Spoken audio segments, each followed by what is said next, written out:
మీరు గోమాంసం తింటారా తినరా? తింటానన్నా. మళ్ళీ ఇంకోసారి అడుగుతున్నాను. తింటాను అన్నాను నేను. చాలా పెద్ద కాంట్రవర్సీ అవుతుంది. అయితే అవనివ్వండి. మరి హిందువులంతా గోమాంసాన్ని దైవంగా భావించే.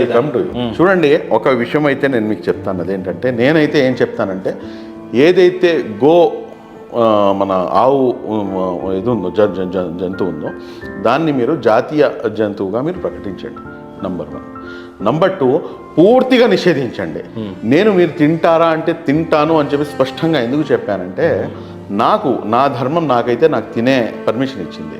కానీ నేనేం చేస్తున్నాను, నా హిందూ సోదరుడి యొక్క ఏదైతే మనోభావాలు ఉన్నాయో ఆ మనోభావాలు దెబ్బతింటాయి అని చెప్పేసి నేను దాన్ని తింటాం ఆపుతున్నాను.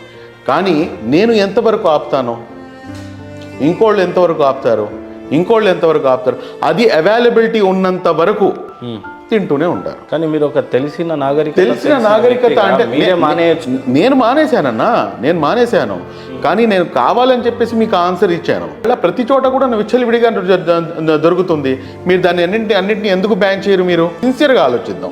ప్రత్యేకంగా ఆవు అనేది మట్టుకు నాకు తెలిసినంత వరకు బాగానే అది కంట్రోల్ అయిపోయింది.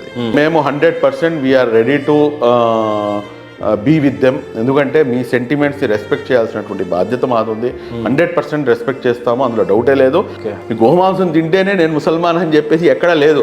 అసలు నాన్ వెజ్ తినకపోయినా పర్లేదు, నేను ముసల్మాన్నే. బట్ అంటే పూర్తిగా దాన్ని తీసివేయాలంటే కనుక ప్రభుత్వాలు దానిపై చట్టాలు తీసుకొని రావాలి.